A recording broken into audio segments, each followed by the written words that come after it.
It's interesting you say people of the Middle Belt and the whole South. Yes. You don't talk about the North at all. First and foremost, there are those people who say there is no such region as the Middle Belt. Those people who claim the Middle Belt are those who are trying to break up the Northern region and divide us even further. How do you react to that? Well, those people are living in their own illusions. The North ceased to exist a long time ago. It ceased to exist with political Sharia, what President Olusegun Obasanjo called political Sharia. The Old North no longer exists. The Middle Belt is not just about geography. The Middle Belt is an identity. The Middle Belt is about history. It is about a people who were never conquered. Never conquered by jihad, never conquered by Fulani Caliphate, and they don't wish to be conquered and will never be conquered by that. We've decided that we will realign our destiny with the South. The South have not burned down our homes and our farms, so we align with those who share the same views as us, because we were never conquered. We were never at all conquered. That is why we are the Middle Belt. And the Middle Belt is like the English Constitution. It is in the heart and minds of the Middle Belt peoples. That is why Southern Kebbi is part of the Middle Belt. Southern Borno is part of the Middle Belt. Southern Adamawa is part of the Middle Belt. Southern Kaduna is also part of the Middle Belt. Anybody that was never conquered by the Fulanis is a Middle Belt person. What's your grouse with the Fulanis? No grouse, except we reject forcible conquest, the ideology of conquest, hiding under the garb of religion, the ideology of hegemony, the ideology of dispossession, trying to take over our land by force, is totally unacceptable to us, because our ancestors were never conquered. That is why we are Middle Belt. And, and we will never be conquered. We reject that. It is not a grouse. When you use the word grouse, I think you don't do justice to it. Because you talk about the herdsmen. Yes. I mean, in recent times, you've also seen even Fulani ethnic groupings suffer some of this violence. In Sokoto State, for instance, the people who were attacked were Fulani. In Zamfara State, for instance, the people who were also attacked... Just a moment. The people who were attacked were also Fulanis.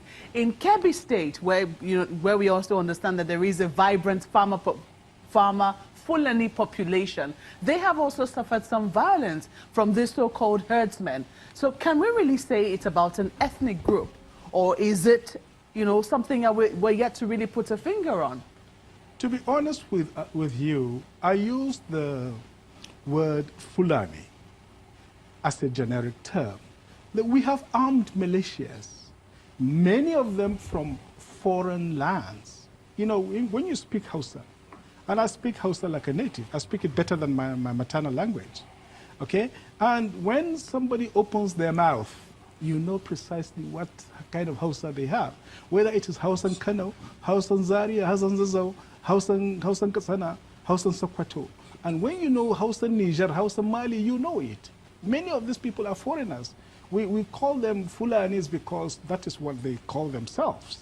And, but I think it is more than just Fulanis. But I think you are, if I may respectfully disagree with you, the killings in Zamfara ethnic, it is actually Fulanis killing normal Habbe Hausa people, indigenous Hausa people. And Birningwari, majority of them are Muslims, but they are Bagi people. Birningwari, the city of the Bagi. In Sokoto? In Sokoto, it is mostly the farmers that are being attacked. In Kebbi? In Kebbi, the same thing. The farmers who are sometimes, and most times, Fulani as well. Have you ever come across a Fulani farmer?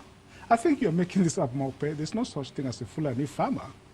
There's no such thing in the geomorphology of rural society. There are Fulani people who are settled. There are Fulani people who own land in this country, aren't there? There are extremely few, and we don't really... You can call them Fulanis, but Fulani Ngida who have lost their language and so on and so forth, we hardly even refer to them as Fulanis. We hardly ever refer to them as Fulanis. The real Fulanis we talk about are the pastoralists. There are settled Fulanis, of course, but many of them are clerics, Islamic clerics. They are teachers, they are scholars, and they are the aristocracy, by the way. They are the aristocracy. So those of them who are farmers are an extremely small population. Extremely small population. But they exist Trust nonetheless. me, I have been... They exist nonetheless. They do exist. This is from research done by other journalists. I mean, I haven't had the privilege of doing the research myself. Yes. But I have read from other journalists who have. They have been to those places and they can identify Fulani population who are farmers and have also faced this crisis of having to deal with this so-called herdsmen. But we're talking in basic general terms. What's the percentage of those people that are actually farmers? I don't dispute. Just like, in fact, there are Birom people, there are Tiv people who actually earn cattle. And I wouldn't, for that purpose, therefore, say that Middle Belt peoples are also pastoralists and so on and so forth. I mean, we should, be very precise, I think, in the social categorization of these people. Yes, indeed, there's nothing wrong. There would be some small percentage of Fulanis who own farms. And then there wouldn't be anything wrong with that. The issue we have is with this ethnic cleansing that is going on. All men and women of conscience must reject it. We must draw a red line beyond which we will not longer accept it. And this nonsense has got to stop now. We reject it in total. And the call for restructuring is just right, because if this thing is going on with such a warped federal structure that we have, then it is better to have a proper federal system so that all the ethnic so-called minorities, and the Middle Belt are not minorities, because we've done some statistics, they're up to 40 million people. They're one of the largest groups in this country. As a group, let these people have the right to choose through a referendum which region they want to belong to. So people that want to come together, that believe in the secular order of the state, that believe in humanity, that believe in social justice, can come together. Those who want to introduce the Wahhabi ideology from Saudi Arabia are free to do so, chopping people's heads and chopping their arms. That should be their goddamn business. But people who want to live in a civilized community should be free to come together in their own region, under their own government and their own laws. It's very interesting you use the word civilized. Some people will say they take exception to that because for them, Sharia is civilization and they don't see anything wrong with it. Some countries have practiced it successfully. No, I've told of Wahhabi ideology from Saudi Arabia. That is barbaric and totally...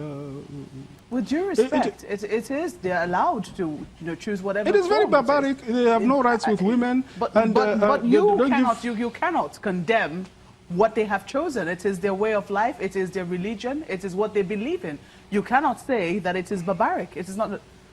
No, Maope, don't get me wrong. I lived in the Arab world. I lived in Tunis. I traveled through Egypt, through Morocco. I supervised projects in those countries. I speak some Arabic myself.